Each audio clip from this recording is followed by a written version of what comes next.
He repaired the armor, and ended up falling for the queen everyone wanted dead. Nevada, United States. Year 2038. The desert felt frozen in time, vast, dry, still. A sea of stone and dust that swallowed everything in silence. Elijah Mace liked it that way. No one around, no distractions, just the sound of his own thoughts and the low hum of his tools in the makeshift workshop just outside Tonopah. His life ran like clockwork. Black coffee at 6:30 a.m., diagnostics on discarded military parts by 7, repairs until nightfall, and after dark, he'd dive into what really fascinated him. The scraps of classified tech, space junk sold dirt cheap by agencies that didn't want questions. It was on a morning just like any other that everything changed. At exactly 7:42 a.m., a light streaked across the desert sky. It wasn't a plane, satellite, or meteor. It was faster, quieter, and it carved a red trail through the blue, like it was tearing the air itself. Elijah saw it from his workshop door. He just stood there, frozen. The object streaked across the sky and vanished to the south in a final flash of light. No sound. The media said nothing. No alerts on the radio. Not even a ping from the civilian radar. Elijah kept running just for fun. The world kept turning like nothing had happened. But Elijah knew. That night, he woke up with a strange feeling, a kind of vibration that made the window glass tremble. Like the ground was humming with something that wasn't exactly sound. He grabbed a flashlight, an old pistol, and his beat-up truck and followed his gut. He drove down forgotten trails toward the place where the light had fallen. He found the wreckage 30 kilometers from the nearest outpost. What was left of the ship looked like a fragment of something much larger, like someone had torn a piece off a living machine. Half the panels still pulsed with a bluish glow, like living tissue. But what truly took Elijah's breath away was the body lying between two twisted slabs of metal. It was a woman, or close to one. Her armor covered her entire body, sliced open in places, cracked, and soaked with a thick fluid that shifted colors in the light. The visor was shattered. Behind it, Elijah saw pale blue skin with shimmering undertones. Her face was symmetrical, almost human, but with a cold, intense beauty that defied explanation. Her hair wasn't yellow, but golden, braided with translucent strands that gave off a soft glow. She was still breathing, barely, slowly, but alive. A severed tube stuck out from her left shoulder plate. The visor flickered with words in a curved, flowing script, not meant to be spoken, but felt. Elijah knelt beside her. Her face was bruised, yet calm, as if, despite the crash, she was somehow at peace. He hesitated. He knew what bringing her in would mean. A lifetime of staying under the radar could vanish overnight. But the other option, leaving her there to die, wasn't really an option at all. Not after seeing her eyes. They lit up for a moment, like they recognized something in him. He carried her to the truck. She was lighter than she looked. When her skin touched his, Elijah felt a faint shock, like a signal, an echo. Like she was still connected to something far away, alive, and watching. Back at the workshop, he did what he could. Built a decontamination chamber from old lab gear. Used industrial sealants to stop energy leaks. Rigged an air filtration system based on patterns he decoded from her suit sensors. She stayed unconscious, but alive. Over the next few days, Elijah barely slept. He studied every piece of her armor. It wasn't just clothing. It was an extension of her body. It responded to touch, changed based on ambient energy, and gradually began to react to the repairs he made. It was like fixing a living system that spoke in electric signals.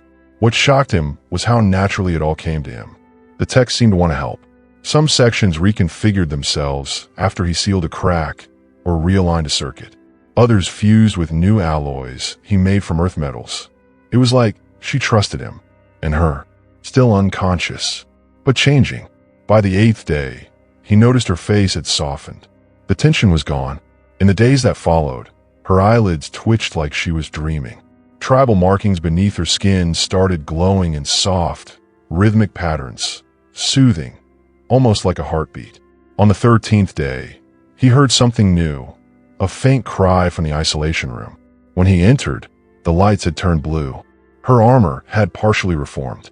There was an opening at her chest, like it was trying to let her breathe. She moved, Elijah froze, and then she opened her eyes. They weren't normal eyes. They were vast, like compressed galaxies. The color shifted as she focused. There was pain there, but strength too. She looked at him the way someone looks at a stranger who isn't a threat, but still isn't trusted. She tried to sit up. Failed. He stepped forward. "You're safe," he said. "I found you in the desert. You crashed." She tried to speak. Her voice came out like static through a broken radio. Then she coughed, drew a shaky breath, and tried again. This time clearer, though thick with a strange accent. "You do not belong to me, but you saved me." They stayed silent for a while. This wasn't the time for questions or answers, just recognition. Elijah, the desert mechanic, had touched something far beyond human understanding. And she, whoever she was far more than just a survivor. He didn't know it yet, but he had just saved the last queen of an interstellar civilization at war. A queen the universe thought was dead. One he would kill to keep that way. Tonopah, Nevada, 3 days after she woke up. Since the alien woman woke, time felt warped. Hours stretched and folded in on themselves, beyond Elijah's control. Her name was Cyrillon, but she let him call her Syrah. The name rolled off his tongue like it had always been there, hiding in some forgotten corner of his memory. She still could barely walk, but refused physical help. She held herself like someone used to command, even in weakness. There was something in her eyes, a heavy silence, like she had been broken recently, but not destroyed. "Why did you bring me here?" she asked one night, sitting on the floor of the lab. "Because you were dying," Elijah said, "and because I'm stubborn." Syrah tilted her head, studying him. Her eyes briefly shifted from blue to amber. Elijah was starting to understand. The markings on her skin changed with emotion. Anger, fear, relief, distrust. It was a visual language. But she wasn't just watching him. She was also preparing. On the morning of the 4th day, the conflict began. Syrah asked for access to the comm terminal Elijah used to monitor decommissioned satellites. When he refused, she stared at him with something close to frustration, but didn't push. That night, Elijah found the console active, code running, and a quantum frequency channel wide open. She contacted someone. "You triggered a tracer?" he asked, voice tight. "I sent an encrypted pulse. It was necessary. They need to know I didn't fail." "They who?" Silence. Syrah just looked at him, like he already knew the answer. The next morning, Elijah's perimeter drones picked up movement.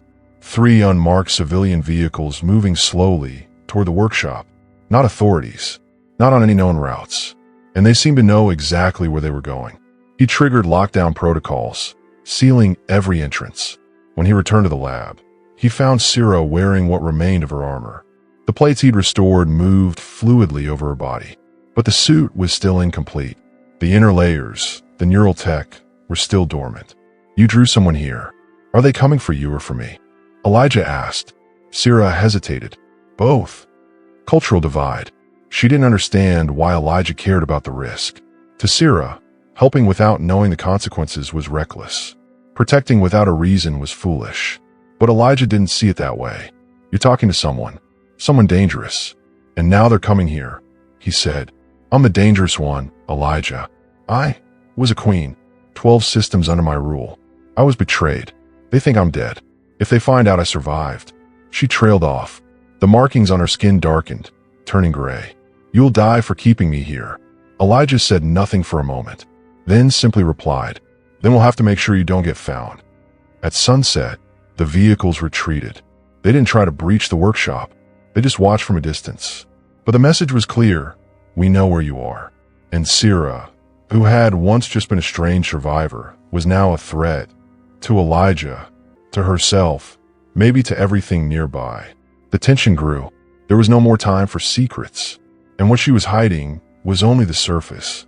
The hum of engines faded into the distance, but the silence left behind was heavier than any audible threat. Elijah sealed the outer locks, reinforced the walls with improvised alloy plating, and activated signal jammers. The old workshop, once a haven for forgotten debris, had become something between a bunker and a sanctuary, or a prison. Syrah spent the entire day staring at the sky through the retractable roof. She said nothing. Her eyes stayed fixed on the horizon with absolute focus, like she was waiting for confirmation of something only she knew. The markings on her bluish skin pulsed in shifting tones, gold, gray, violet, like an emotional radar in constant operation. Elijah was starting to understand some of the patterns, but it was still like reading feelings blindfolded. And this one was new, cold. It looked like guilt. In the early hours, as he crossed the corridor of the lab, he found her crouched in front of the communication terminal, the one he swore he'd disabled. Her fingers moved with surgical precision, dismantling panels with a fluid ease no human could match. She isolated a piece Elijah recognized immediately, the quantum transmission core. That thing could reach across galaxies and attract whatever might be listening on the other side. She didn't even try to hide it. She just looked at him with the calm of someone who knew the confrontation was inevitable. "You knew I was lying," she said, still crouched. "From the beginning. I didn't know what exactly, but I could feel it. You didn't just want to be saved. You wanted to be restored, reconnected." She stood slowly, holding the core like a sacred relic, or a fragment of who she used to be. "I was built as a weapon, then shaped into a queen, then betrayed by those who feared me more than they hated me." Elijah didn't speak. The truth had already been leaking through the cracks. Now she was just confirming it. "The signal was received, and I know who's coming." The day broke with hot wind from the south, an old omen, once used by Navajo shepherds to warn of storms or war. At 8:07 a.m., Elijah's radar picked up exactly what he feared, an anomaly. Small, no thermal signature, invisible to satellites, but clearly there on his custom sensors. It wasn't from Earth, and it wasn't hiding from Sierra.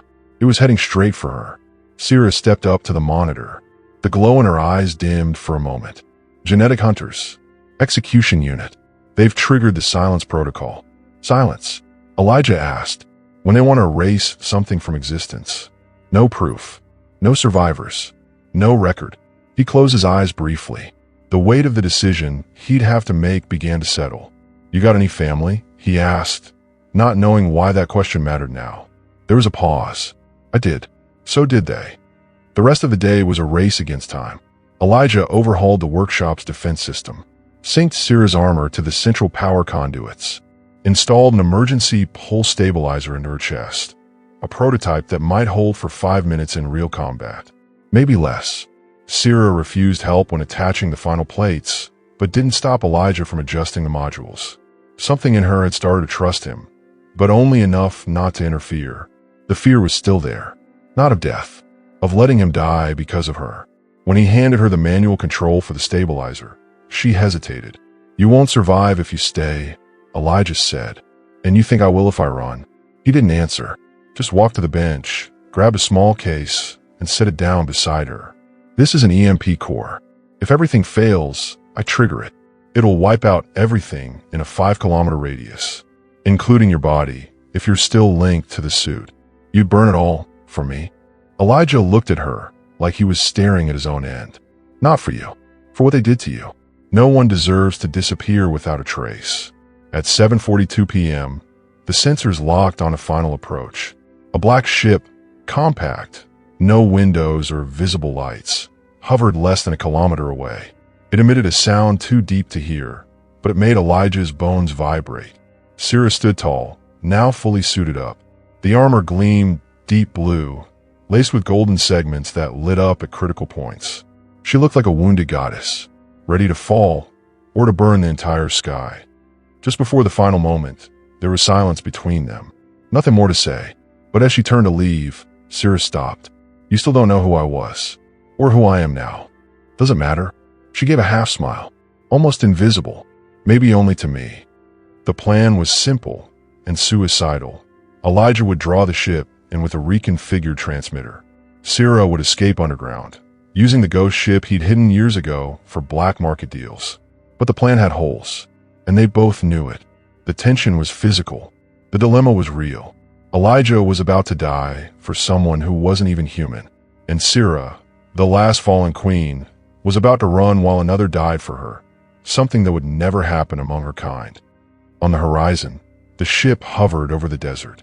No rush, no hesitation. The countdown had begun. Nevada desert, 8:15 p.m.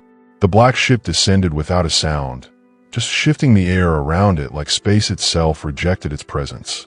No jets, no visible thrust, only distorted gravity and absolute power.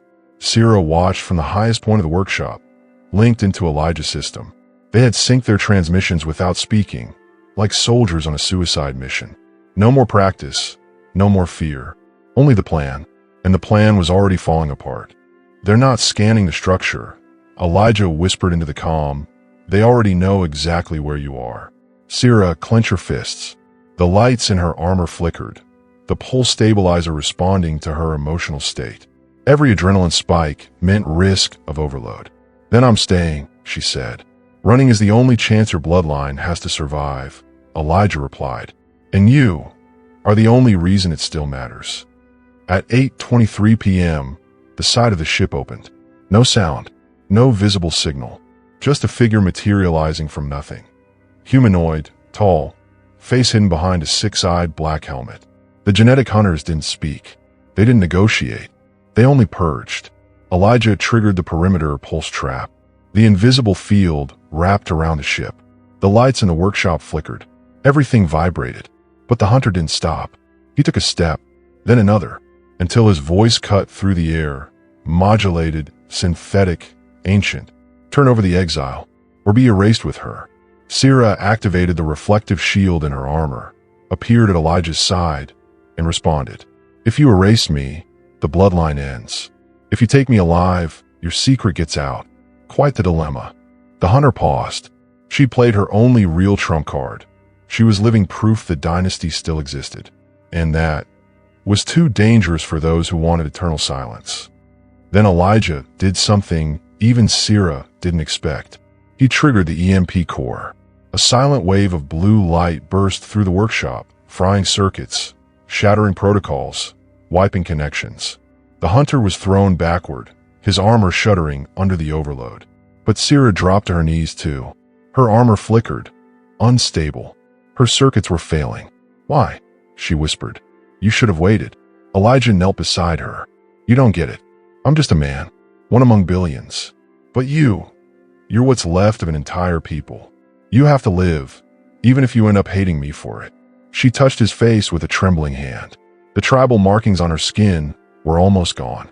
You gave me something my empire never did. Choice. Outside, the hunter rose again, damaged, enraged. But then, something changed. The sky opened. 3 lights appeared above, like eyes opening over the earth.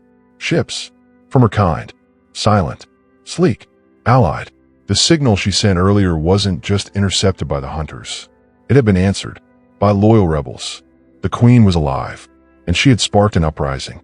The hunters withdrew. The greater battle would come later, between civilizations. But in that moment, in the desert, the war was emotional.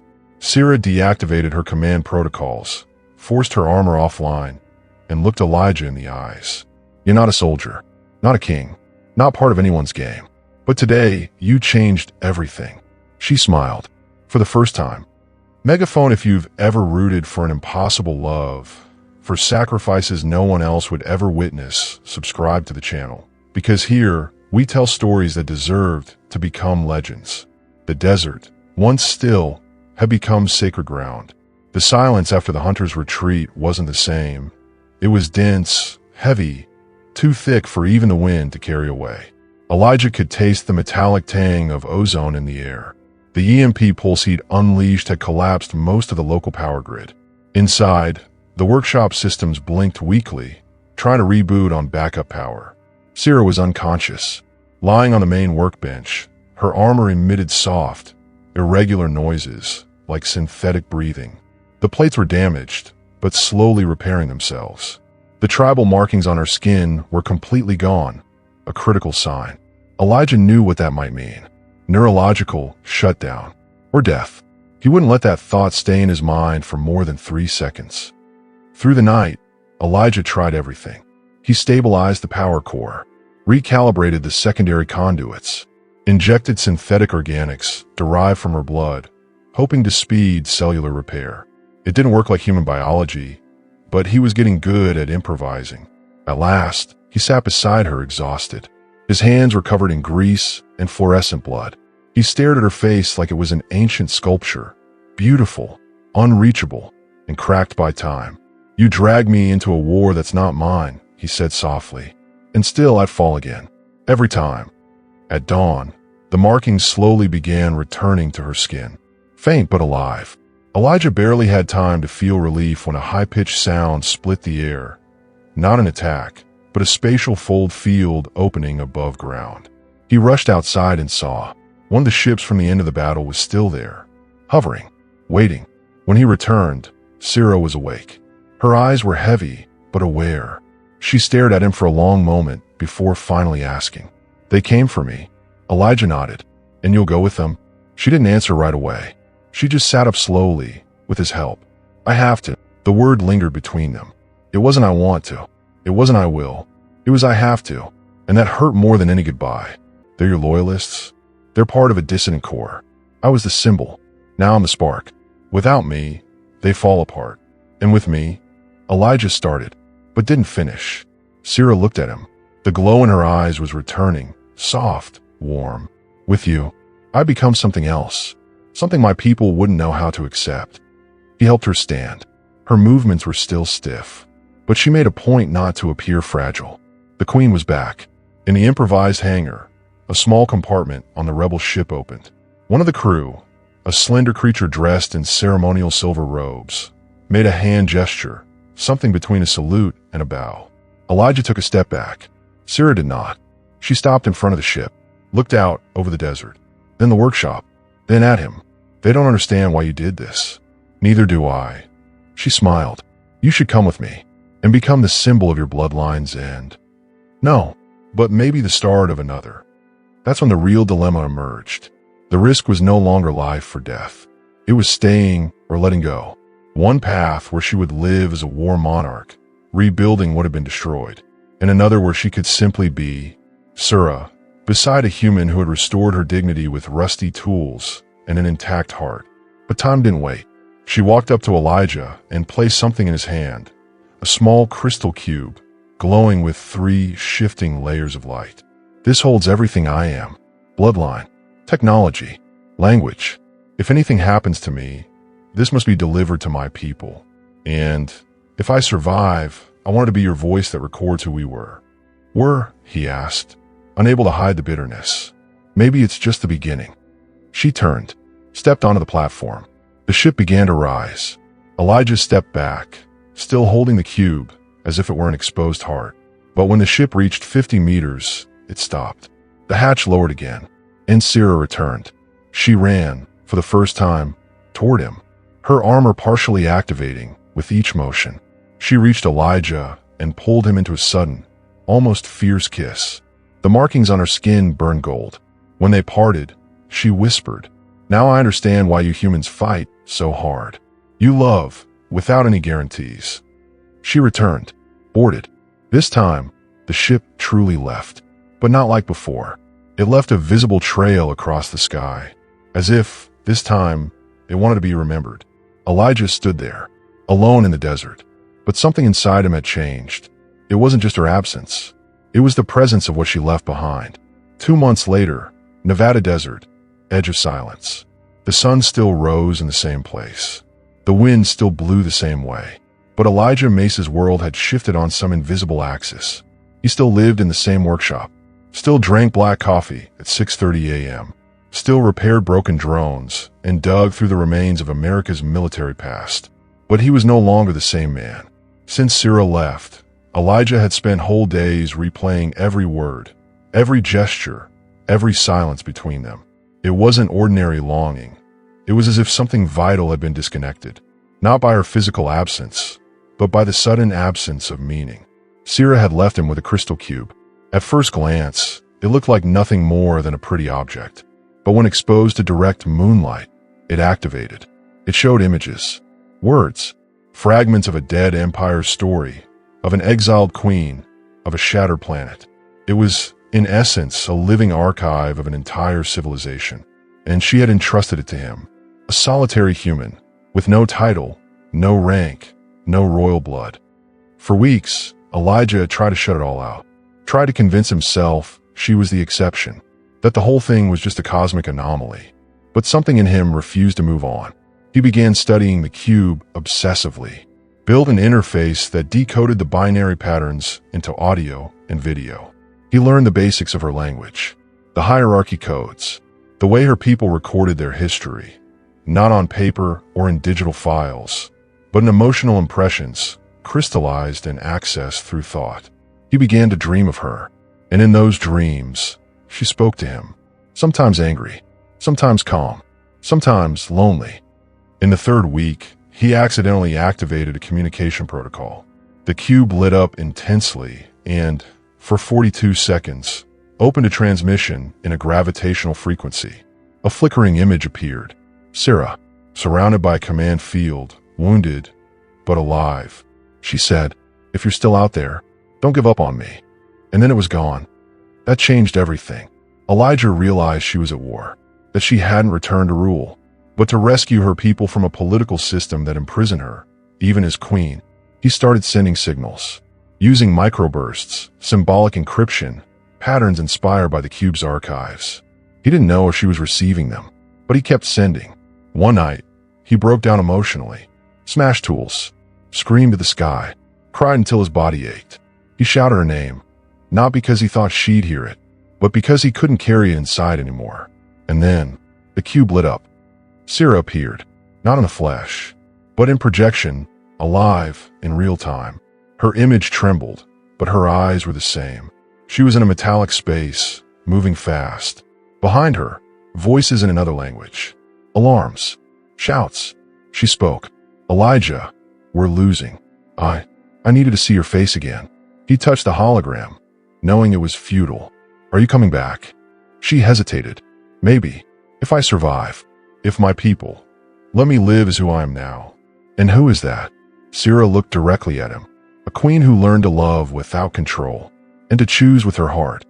The signal cut off, but their connection didn't. In the days that followed, Elijah began building what he called a collision refuge, an underground structure capable of receiving any type of emergency landing, adapted to Sarah's biology. It was his way of not just waiting, of turning longing into action. As he dug, as he welded, as he sweat beneath the desert sun, he thought, what binds us isn't blood, or species, or time. It's the decision to keep going, even when everything says it's not worth it. One cold night, he was awakened by a distinct sound, like a double pulse in the cube's frequency. When he activated it, the image appeared with perfect clarity, no interference. Sarah, thinner, with deep shadows under her eyes, but standing, alive. She smiled. "You built me a home, Elijah. I built a home for both of us. All that's missing is you." She took a deep breath. The tribal markings on her skin were different now. Not gold, but silver. A new code. "If I come back, I won't be queen anymore." "Good, because I'm no longer just an engineer." And then she said, "Elijah, there's real risk. If I land, I could bring war to Earth. But if I don't, I might lose the only place where I can be whole."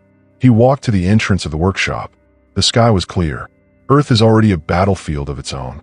What it lacks is someone willing to fight for something real. Silence. Then she answered, "Hold on, I'm coming." That night, Elijah didn't sleep. But for the first time, it wasn't because of anguish. It was anticipation. It was faith. It was connection. The sky was clear, but the air crackled with energy. Elijah felt the hairs on his arms rise before anything even happened. He had learned to recognize the scent before her arrival. A mix of ozone, scorched sand, and something metallic, like the warning before an interplanetary storm. And then, she came. Not in silence like before. This time, Sarah tore the sky open, a spiral of white and blue light ripping the night apart, sending shockwaves that made the very concrete beneath Elijah's feet tremble. The ship didn't land. It crashed with controlled urgency, like every second was too important for softness. Elijah ran to the entrance of the workshop, where the newly buried collision refuge activated. Doors opened automatically. Stabilizer fields absorbed part of the impact. But what he saw made him freeze. The hatch opened, and Sarah staggered out. Her armor was torn in 3 places. Visible cuts marked her blue skin. She carried something in her arms, a bioorganic cylinder strapped tight, like a living device. Her eyes were focused, determined, and terrified. "They followed us," she said. No greeting, no pause. The war had reshaped her again, but had not broken her. Elijah helped her inside. The hangar trembled. On the monitors, drones picked up heavy atmospheric interference. A spatial breach was forming over Tonopah. Not a ship, a portal. They opened a direct tear, Syrah said, gripping the cylinder tighter. "They're not here to capture. They want total erasure." "What is that?" Elijah asked, pointing at the object. "Genetic codes of my people. The last roots. If this is destroyed, my species dies with it." She looked at him, blood dripping from her mouth. "I need you to protect it, even if I don't come back." The first strike came as a black bolt tearing through the sky. The structure exploded on one side. The shield absorbed part, but not all. Elijah was thrown against the wall. He heard something crack inside him. Maybe a rib. Syrah stood her ground. The tribal markings on her skin ignited all at once. Not gold, not silver, red. "They activated the collapse protocol," she said. "This is all or nothing now." From the portal came Alpha Unit of the genetic hunters. 3 figures, wrapped in organic battlesuits, each with multiple arms, their sensors pulsing in patterns that hurt just to look at. They didn't speak. They advanced. Syrah activated the full mode of her armor. What was left of it? Elijah, despite the pain, crawled to the console and released the plasma drones. They fired, exploded, but didn't stop the advance. The ground shook. Syrah fought with a fury Elijah had never seen. Every movement was a deadly, precise dance. But they were too many, and she was weak. One of the hunters struck her shoulder with a solid light hook. She screamed, stumbled. The cylinder fell from her hands and rolled toward Elijah. He threw himself over it, shielding it with his body. The second hunter charged, but before it could strike Elijah, Syrah blurred across the field, intercepting the blow. With her chest, she dropped to her knees. Elijah rushed to her side. "You're not dying here," he said. "You still don't understand," she whispered, blood spilling from her lips. "It's not about me." She pulled him close and handed him a small crystal. "This is the last fragment of the temporal weapon. If they take me, activate it. I won't let them." "Elijah," she looked into his eyes with devastating calm. "Promise me you'll live. Not for me, but for you." The third hunter approached. Elijah saw her eyes flutter closed. The field trembled. The crystal in his hand began to glow, trying to open an escape fold. And then, Elijah made the choice. Screaming, he activated the fragment. A flash of light swallowed him whole. Time, space, sound, everything split for a moment, as if the universe had held its breath. When he opened his eyes, he was outside. The sky was clear. The portal was gone. The hunter's gone, but so was Syrah. The biological cylinder was still in his arms, and in the center of his palm, a tribal mark that once belonged to her. Elijah fell to his knees. The desert was silent, but inside him, a storm. She was gone, but not without leaving part of herself behind. The hangar was now a functional ruin. The outer walls were scorched, part of the roof had collapsed, and the central lab, where so many memories were made, was unrecognizable. Still, Elijah didn't leave. Every twisted scrap of metal seemed to echo with her presence. He moved slowly, his left arm bandaged, ribs stitched with internal plates. He slept little, ate less, but he lived. In the workshop, only 2 things remained operational: the biological cylinder, sealed in a subterranean chamber, and the crystal cube, now functioning as a direct interface with the ancient knowledge of Syrah's dynasty. Elijah spent hours listening to the records. Syrah appeared in many of them, sometimes as a commander, sometimes as a child trained in ceremonial silence. In one, she smiled at a hidden camera aboard the royal ship and said, in a younger voice, "One day, I want to visit a world where no one knows who I am." He paused the recording there. He returned to that line almost every night. It was like hearing a secret only he was meant to hear. A window into the girl she was, before the war, before the betrayal, before becoming something bigger than life. The following days were filled with silent visits. Men in black, satellites scanning overhead, thermal sensors creeping near the hangar. Elijah didn't confront them. He knew they couldn't prove anything. The blast that wiped the battlefield had left no trace. No bodies. No signal. Only him. And what remained of her. On the 18th day after the temporal breach, a light inside the hangar flickered on its own. Elijah frowned. No electrical failure. No climate interference. He checked the console. A binary code repeated on screen. EIJA. H. Followed by a sound sequence he recognized instantly. It was Sierra's neural signature. The crystal cube activated. A hologram appeared in the center of the lab. Not a regular message. A living memory. Sierra, wounded, armor cracked, floated in a white field. If this memory was activated, it means I survived, but couldn't come back. She looked straight ahead. Not at the camera. At him. I'm not where I wanted to be, but I'm not who I used to be either. The war, it ended in a way even I couldn't foresee. I left my name behind. I'm someone else now. But if you're still alive, Elijah, know that the most important part of me stayed with you. She smiled, despite the pain. I don't know if I'll ever be able to return. But if I can, I will. Not as a queen, but as the woman who chose you. The image vanished. Elijah stood there, eyes full. He had kept his promise. Protected the cylinder. Protected the legacy. And above all, he survived. Not out of duty, but because she asked him to. Over time, he rebuilt part of the old hangar. Made it more than a shelter. A center for observing and researching cosmic signals. Quietly funded by patents derived from the cube's technology. He never revealed the origin. Never told the story. Never wrote a book. Never gave interviews. It all stayed between him and her. Some nights, he could still hear her brain's signature in the air. Like she was trying to speak, but the words wouldn't form. Sometimes, he'd whisper back, I'm still here. But life, as always, went on. He planted a garden. Adopted an old stray dog that showed up out of nowhere. Talked to the radio, even when no one was on the other end.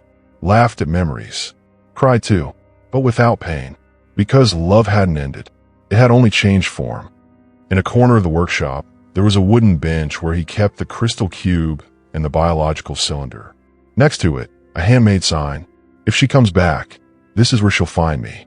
Elijah sat at the edge of the hangar, eyes fixed on a starless sky. The telescope was off. The crystal cube rested in silence. The wind blew from the east, cold, carrying dust and memories. He no longer expected Sierra to fall from the sky. He no longer slept in escape-ready clothes or kept the capsule engines warm just in case. Something had shifted. Not hope, but the way it lived inside him. She was no longer absence. She was part of the space around him. Since the memory core had activated, Elijah had watched the hologram dozens of times. Tried to pause on every micro-expression. Tried to read what her words didn't say. Tried to absorb the last truth she gave him. I'm someone else now. At first, it felt like loss. Then like freedom. And finally like love. Sierra didn't stop being who she was to run away. She changed by choice. Because she chose to be someone who didn't carry the weight of a throne, but the lightness of a real bond. A bond with him. Elijah wasn't a poet or a philosopher, but sometimes he spoke to the sky like one. If you still feel what you felt, then I was never just an exception. I was your home. Inside the cube's archives, there were files he avoided. Folders full of war signals, executions, political decisions so heavy they seemed to distort the universe's own morality. But one night, unable to sleep, he accessed one of the most restricted sections. There, he found a recording of Sierra before the coup that stole her crown. She was speaking with advisors, system leaders, soldiers, and at one point, alone, staring into a mirror. If this ever ends, I want to remember who I was, but be free to choose who I become. No inherited alliances. No imposed codes. I want to belong to something I decide. And if I'm lucky for that something to look back at me. Elijah paused, rested his forehead against the monitor. I looked at you, and I still do. He realized their journey wasn't just about species. It was about choice. Sierra was a queen shaped not to feel. A being programmed to lead, conquer, survive at any cost. Elijah was a solitary man, erased by his own country, forgotten by his era. No glory, no legacy. But together, they created something neither of them could have alone. Choice. vulnerability, truth. The desert had become a private temple. Everything there echoed with her. The wires she adjusted to save power. The console where she typed the final coordinates. The workbench where she nearly died. The space where the kiss happened. It was like living inside a capsule of memory, but without pain, with reverence. And it made him think about what love really means. Not passion, not dependence, but love as open space, as presence, even in absence. Elijah began writing a journal, not a book for the world, but a personal record. He spoke to her, as if one day she might read it. Some entries were simple. Today, I heard your voice in the wind. Maybe it was my mind, or longing, given shape. Others, more direct. I still want to touch you. Not the way a man touches a woman, but the way a human touches the infinite and doesn't go mad. He didn't write out of hope for a reunion. He wrote because she was still alive inside him. The biological cylinder remained intact. Elijah built a refrigerated, self-sustaining capsule for it. It was the last physical fragment of Sierra's legacy. He didn't know what to do with it. Not yet. Maybe keep it until his final days. Maybe pass it on. But one thing was certain. He would never give it to Earth. "You destroy it before understanding," he once said, looking up at the satellites overhead. On the 152nd day since her disappearance, something changed. The cube flickered, briefly, then went dark again. He thought it was a glitch. But at the end of the night, a line appeared on the screen. HFY Still Me. There was no image, no sound, just words. But it was enough. Elijah smiled and cried at the same time, because there was something stronger than reunion. Recognition. She was still her, and he was still hers. Year 2045, 7 years after Sierra's arrival. Elijah Mace sat under the same sky where all began. The hangar had changed. Now it was a discreet installation, hidden under sand and passive antennas, known by only one unofficial name among elite scientific and UFO communities. The S-0 marker.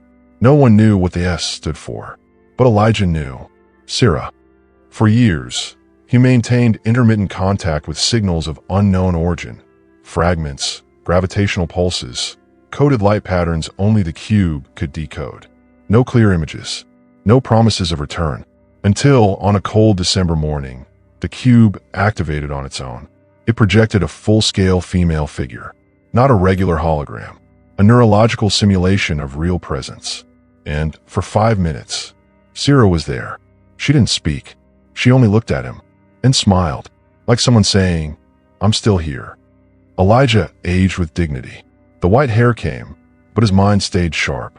He rejected awards, declined military research offers, ignored dozens of million-dollar proposals to open the hangar to the world.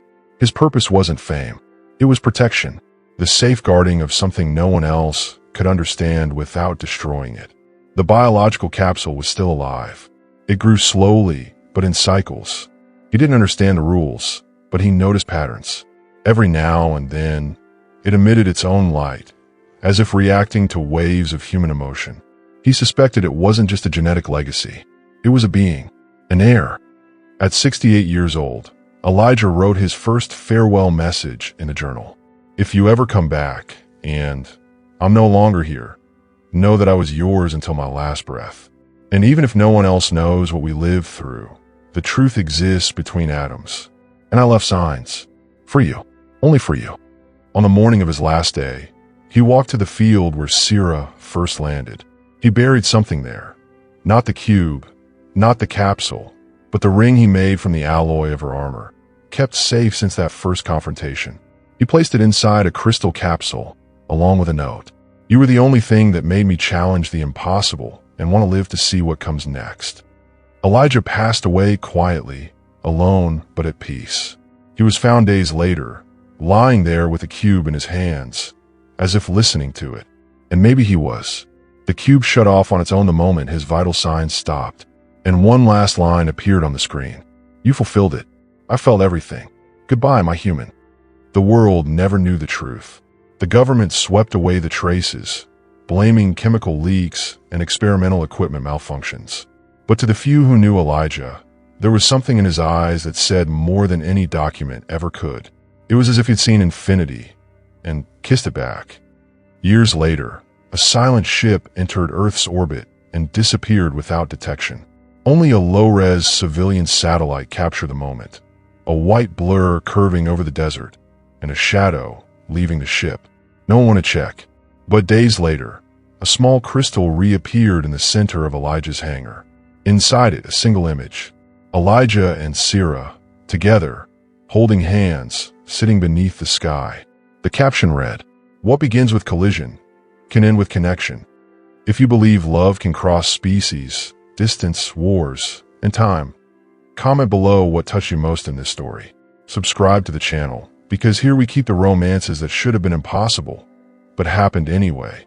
Thanks for coming all the way through this journey.